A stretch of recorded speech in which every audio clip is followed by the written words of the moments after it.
ok? Porque eu torno a dizer para você, na própria Constituição Federal, no artigo 84, inciso 6º, a linha A, ele diz que, que o administrador público ele pode dispor mediante decreto para organizar o funcionamento da administração, desde que não venha implicar em aumento de despesa. Então tem que ficar na atividade com relação a isso aí, tá? 146. A tabela de diária, bem como as autoridades que a concederem, deverão constar de decreto. Então, você já sabe que o próprio decreto ele já traz aquela tabelinha da diária toda organizada para dizer quais são os valores que vão ser utilizados naquela situação. Tá? O funcionário que indevidamente receber diária será obrigado a restituí-la de uma só vez, ficando ainda sujeito à punição disciplinar. Mais um exemplo, a hora extra, se ele recebe indevidamente, é de uma só vez que ele vai ter que devolver para a administração. A diária, se ele recebe em excesso ou recebeu sem necessidade, o que vai acontecer? Ele tem que restituir à administração pública, perfeito? Esquece aquela regrinha que quando deve à administração pública vai ser descontado até o que? A 10ª parte da sua remuneração ao vencimento, não é? Tá? É vedado conceder diárias com o objetivo de remunerar outros encargos ou serviços. Assim como a hora extra, por exemplo, eu não posso dar uma hora extra porque o cara teve uma diária. Eu não posso dar uma diária para o cara, se o cara ele fez hora extra. Eu não posso, são institutos diferentes, é o que ele quer dizer aqui no artigo 148. Será responsabilidade da autoridade que infringir o disposto nesse artigo. Então é óbvio que ela vai ser responsabilizada? Sim. E em lembrar de responsabilidade, você tem que lembrar que o servidor, que o agente público ele responde civil, penal e administrativamente pelos danos que ele causar, perfeito? Agora, essas 3 esferas, elas correm soltas em apartado. Ele pode ser, por exemplo, se essa conduta de concessão de uma diária a um outro servidor tiver algum cunho criminoso, ele responde penalmente? Sim. Ele responde civilmente para indenizar a administração? Sim. Responde administrativamente pela sua falta funcional? Sim. Ok? Ajuda de custo. Seção 5. A ajuda de custo, aqui ó, a juízo da administração poderá ser concedida ajuda de custo ao funcionário que no interesse do serviço passar a ter exercício em nova sede. Então você já percebeu? Se ele foi para uma outra sede em caráter que não foi permanente, eu dou diária. Se ele for mandado aqui, ó, pelo interesse do serviço, passar a ter exercício, ou seja, ele foi ter exercício em uma outra sede, ele foi removido. O que vai acontecer? Ele faz juiz a ajuda de custo, mas eu deixo claro para você que é a juízo da administração, ok? A ajuda de custo destina-se a indenizar o funcionário das despesas da viagem e de nova instalação, ou seja, ele teve que alugar uma outra casa, ele teve que fazer o quê? O transporte da sua família, do seu mobiliário, de suas bagagens, perfeito? É isso que a ajuda de custo, ela visa absorver, entendeu?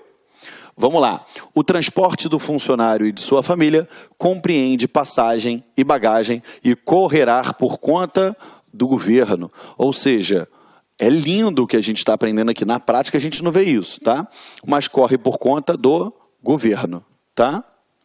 A ajuda de custo, desde que em território do país, será arbitrada pelos secretários de Estado, não podendo exceder a importância correspondente a 3 vezes o valor do padrão do cargo. Então, ela vai ser arbitrada. É óbvio que a gente vê uma certa discricionariedade na ajuda de custo, por quê? Porque dependendo para onde aquele servidor passar a ter exercício, foi a, sei lá, 50 quilômetros da onde ele morava. Beleza. Então, o transporte dos seus familiares, de suas bagagens, perfeito?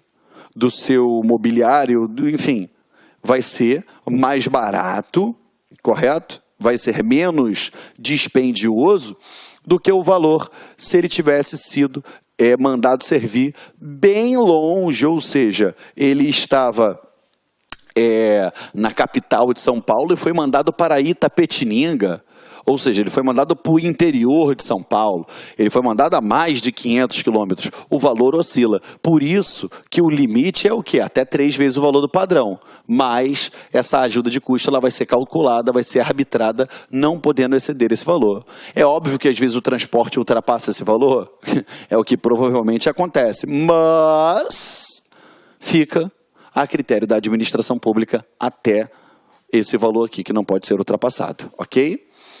Parágrafo único. O regulamento fixará o critério para arbitramento, tendo em vista o número de pessoas que o acompanham, o funcionário, as condições de vida na nova sede, a distância a ser percorrida, o tempo de viagem e os recursos orçamentários disponíveis. Então, vocês estão percebendo que tudo aquilo que eu falei com você, ele está sendo explicitado aqui no parágrafo único do artigo 150?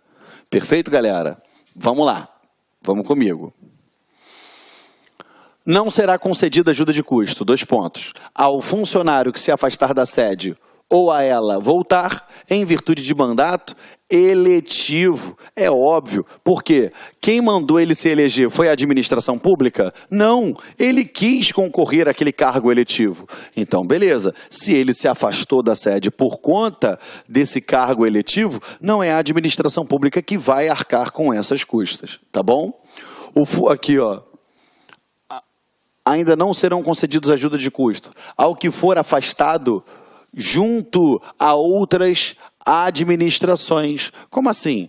O que for afastado junto a outras administrações. Ele saiu do estado de São Paulo, de ser servidor público estadual, e foi ocupar, por exemplo, um cargo em comissão em um município, em um outro estado ou na administração pública federal.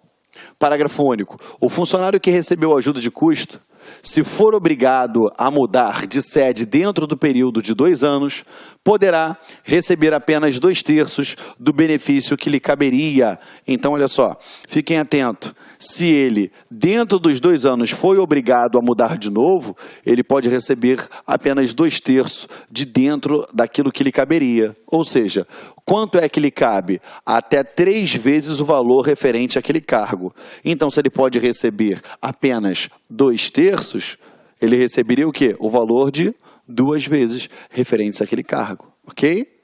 Vamos lá. Quando o funcionário for incumbido de serviço que o obrigue a permanecer fora da sede por mais de 30 dias, poderá receber ajuda de custo sem prejuízo das diárias que lhe couberem. Então, isso daqui já é uma hipótese que ele junta. Você já percebeu que a diária é um caráter transitório, a ajuda de custo é um caráter permanente, só que a gente tem um lapso temporal que fora intercorrido aí no meio, que ele é transitório, mas que de certa monta exigiu uma permanência do servidor. É o caso aqui, ó, se ele ultrapassar, ou seja, por mais de 30 dias. 30 dias tem direito? Não. 31, 32, 33. Por mais de 30 dias, poderá receber ajuda de custo sem prejuízo das diárias que sejam cabíveis a esse caso, tá? Parágrafo único. A importância dessa ajuda de custo será fixada na forma lá do artigo 150, não podendo exceder a quantia relativa a 1 vez o valor do padrão do cargo. Então, relacionada a essa daqui, a ajuda de custo não ultrapassa o quê? O valor a 1 padrão do cargo, diferentemente da outra que nós vimos que pode ir até 3 vezes o valor, tá? Restituirá a ajuda de custo que tiver recebido. O funcionário que não seguir para a nova sede dentro do prazo fixado, salvo motivo independentemente de sua vontade, devidamente comprovado, sem prejuízo da pena disciplinar cabível. Então, se ele foi mandado para um outro local e não foi, de cara, ele já responde disciplinarmente por isso. Beleza? E em segundo plano, tem que devolver o que ele recebeu, tá? Tem que devolver a ajuda de custo que ele recebeu. Terceiro, peraí. Você tem que fazer o quê? Devidamente comprovado, sem prejuízo. Olha só, o funcionário que não seguir na nova sede, dentro dos prazos fixados, ele tem que devolver? Tem. Salvo motivo independentemente de sua vontade e que seja devidamente comprovado. Ou seja, ele só não se apresentou na nova sede por foi um motivo absurdamente independente da sua vontade, coisa de outro mundo. O funcionário que, antes de concluir o serviço, que lhe foi cometido, regressar da nova sede, pedir exoneração ou abandonar o cargo. Então, olha só, se o funcionário ele regressou da nova sede, ele pediu exoneração ou abandonou o cargo, ele tem que fazer o quê? Ele tem que devolver o valor referente à ajuda de custo. A restituição poderá ser feita parceladamente, a juízo da autoridade que houver concedido a ajuda de custo, salvo no caso do recebimento indevido, em que a importância por devolver será descontada integralmente do vencimento ou remuneração, sem prejuízo da pena disciplinar cabível. Então, olha só, ele vai ter que restituir a ajuda de custo? Vai, mas essa restituição entra naquela regra de que não excede até 10%, até a 10ª parte do valor referente ao seu vencimento ou remuneração, a não ser que ela tenha sido recebida de forma indevida, que aí ela vai ser ressarcida de forma integral. Lógico também que isso aqui, ó, é sem prejuízo da pena disciplinar que é cabível ao servidor naquele caso, ok? Vamos lá. A responsabilidade pela restituição de que trata esse artigo atinge exclusivamente a pessoa do funcionário. Perfeito? Então, só vai atingir a pessoa do funcionário. Não há de se falar da administração mover uma ação contra aquele servidor e colocar um familiar dele para poder responder com aquele valor, tá? Aqui, ó, se o regresso do funcionário for determinado pela autoridade competente ou por motivo de força maior devidamente comprovado, não ficará ele obrigado a restituir a ajuda de custo. Isso é óbvio. Já pensou? A administração manda ele para uma localidade e a própria administração tira ele de lá e manda ele voltar. Aí, peraí. Ele vai ter que restituir a ajuda de custo? Ele não deu causa àquilo. Não. É o que diz aqui o parágrafo 3º referente ao regresso do servidor. Caberá também a ajuda de custo ao funcionário designado para o serviço ou estudo no estrangeiro. Então, se ele foi designado a serviço ou a estudo no estrangeiro, o que vai caber? Ajuda de custo. Perfeito? Foi e não a diária, a ajuda de custo. Por isso que lá atrás, quando falamos da diária, ele falou que não se aplicava diária para aquele que foi designado para serviço ou estudo no estrangeiro, porque cabe o quê? Ajuda de custo. Parágrafo único. A ajuda de custo de que trata esse artigo será arbitrada pelo governador. Tá? Seção 6, salário família e do salário esposa. O salário família será concedido por funcionário ativo ou inativo, por filho menor de 18 anos e filho inválido de qualquer idade. Consideram-se dependentes desde que vivam total ou parcialmente às expensas do funcionário, os filhos de qualquer condição, os enteados, os adotivos, os equiparados, equiparando-se a estes, os tutelados sem meios próprios de subsistência. Perfeito? A invalidez que caracteriza a dependência é a incapacidade total e permanência para o trabalho. Então, se ele tem incapacidade total para permanecer trabalhando, correto? Para desenvolver uma atividade laborativa, show de bola, é invalidez para os efeitos do artigo 155. Artigo 157.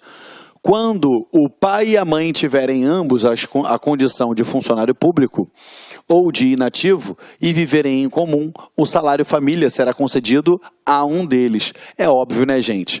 Porque se ele tem desrespeito àquelas pessoas integrantes da família e os dois são servidores, não há de se falar em salário família pelos dois, correto? Se não viverem em comum, será concedido ao que tiver os dependentes sob sua guarda ou ambos, de acordo com a distribuição de dependentes. Ou seja, eu fiquei com um filho e a outra pessoa que separou de mim ficou com outro filho.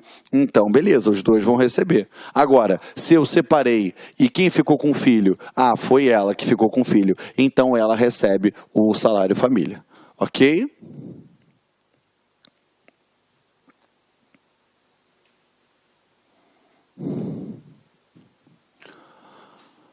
Ao pai e à mãe equiparam-se o padrasto e a madrasta e, na falta destes, os representantes legais dos incapazes. Tá? Fica assegurado nas mesmas bases e condições o cônjuge superstite,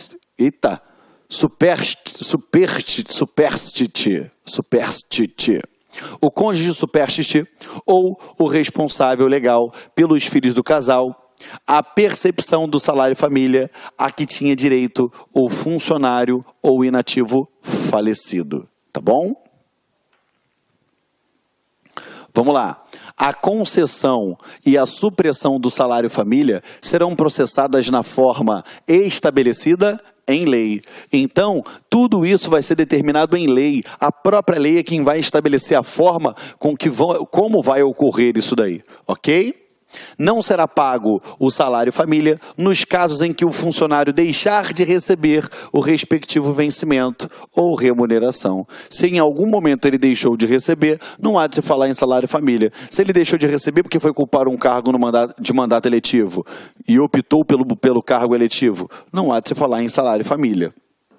Parágrafo único. O disposto nesse artigo não se aplica aos casos disciplinares e penais, nem aos de licença por motivo de doença em pessoa da família, ok? É vedada a percepção do salário família por dependente em relação ao qual já esteja sendo pago este benefício por outra entidade pública, federal, estadual ou municipal, ficando o infrator sujeito à penalidade da lei. Ou seja, eu sou servidor público estadual, minha esposa é servidora pública federal, ela é delegada da federal. Aí o que acontece? Ela já está recebendo o salário família por conta do nosso filho. E aí o que acontece? Eu, como servidor do Estado, recebo também. Está percebendo aqui, ó? Que eu vou ficar o quê, ó? Eu vou ficar sujeito às penalidades da lei, porque não pode, porque referente àquele filho já está sendo pago, ainda que seja por outro ente federativo. Artigo 62.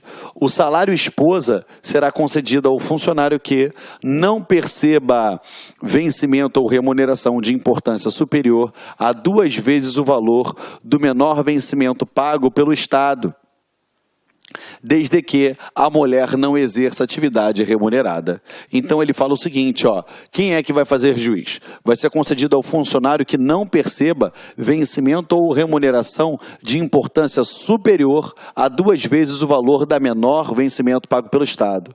Então, peraí, até 2 vezes. Se o menor vencimento é 1.000, é até 2.000, correto? Pago pelo Estado. E qual é a condição? Desde que a mulher não exerça atividade remunerada. Se ela não exercer, ele tem direito ao salário esposa. Se ele perceber, aí sim. Se ela trabalhar, aí não tem nada a ver falar em salário esposa. Tá bom? Vamos lá. Parágrafo único. A concessão do benefício a que se refere esse artigo será objeto de regulamento. Ok?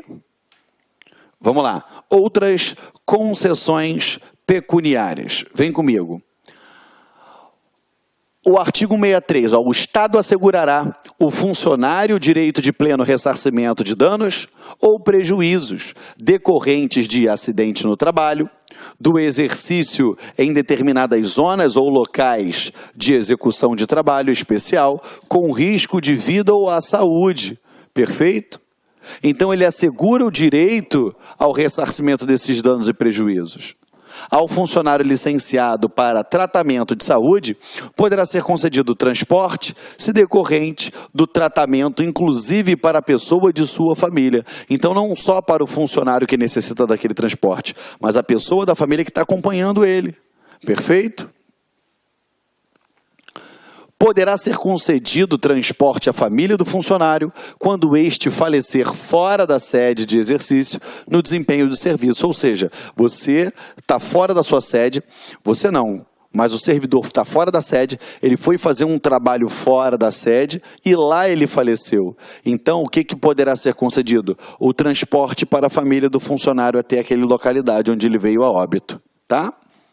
A mesma concessão poderá ser feita à família do funcionário falecido fora do Estado.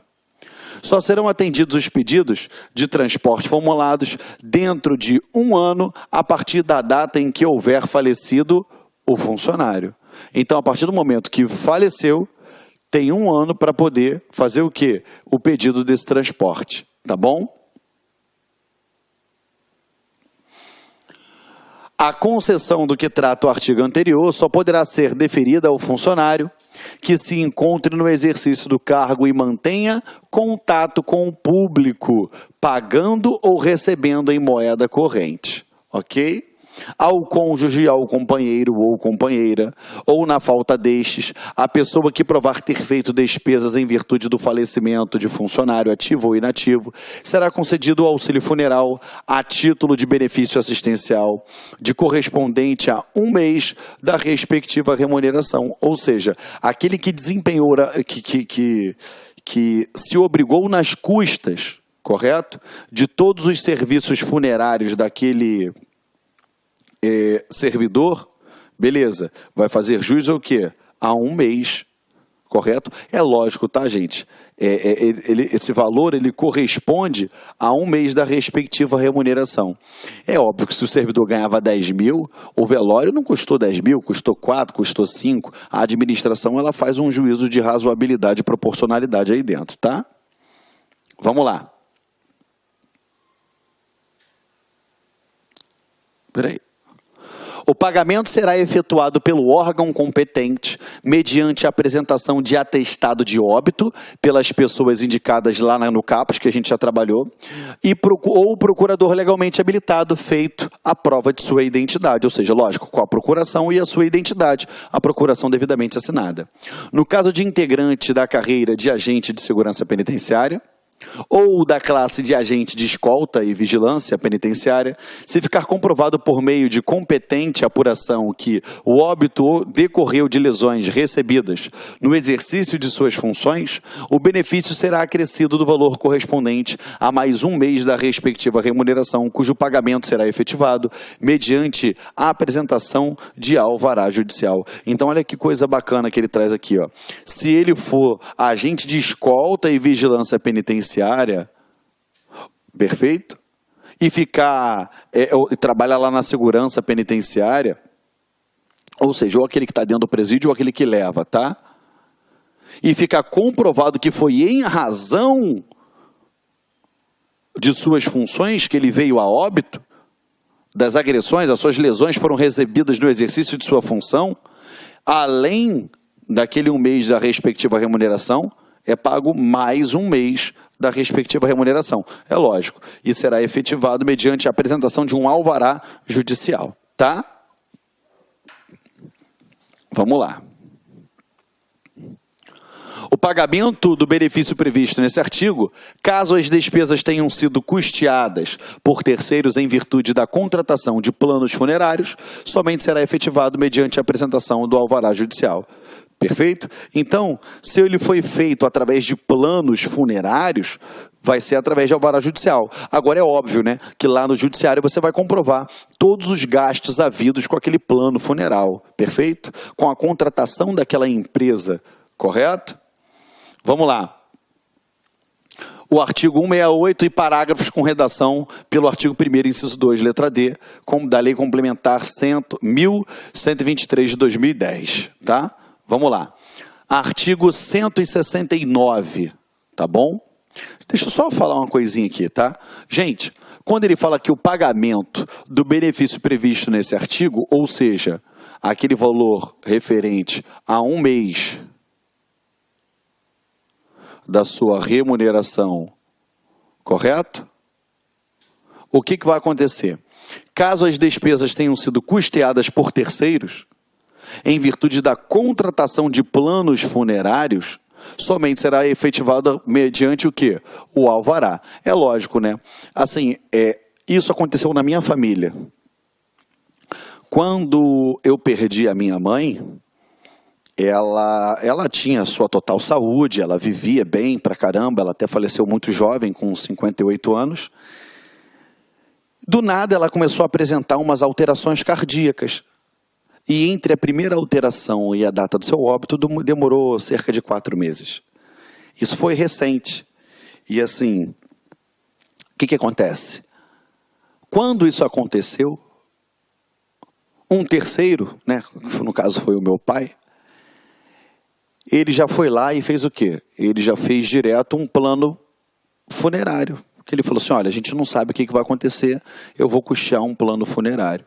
E aí ele pagou a mensalidade, a segunda, a terceira, e mamãe veio a óbito. O que acontece? Você está vendo que nesse caso, ela era minha dependente na condição de servidor público? Só que os custos havidos aqui foi o quê? Através de uma contratação de um plano funerário.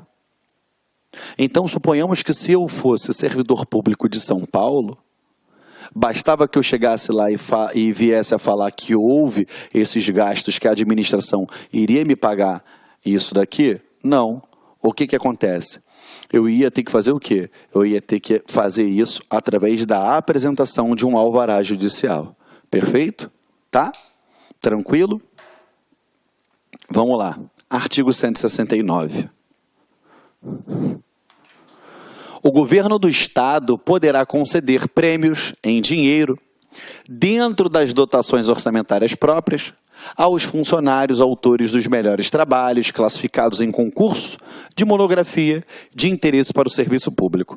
Então é óbvio, ele poderá conceder prêmios em dinheiro? Pode. Agora, esses prêmios em dinheiro, eles têm que estar dentro da dotação orçamentária, porque senão ele vai extrapolar a lei de diretrizes orçamentárias, extrapola com os gastos, já era. Perfeito? Agora, beleza. É lógico também que eu vou ter uma dotação orçamentária própria para esse tipo de premiação. Perfeito? Agora, beleza, os funcionários eles forem autores de melhores trabalhos, que foi classificado em um concurso de monografia. E é lógico, né? Tem que ter o quê? Interesse para o Estado. Perfeito? Se aquele estudo, aquela monografia, ela teve um certo interesse para o Estado, show de bola, ele vai receber essa premiação, lógico, desde que tenha dotação orçamentária própria. Perfeito, galera? Estamos juntos? Show de bola? Artigo 170 foi revogado. E o que eu faço? Eu encerro a nossa aula aqui, mais uma vez, por conta do nosso tempinho, né, que a gente já chegou a 1 hora.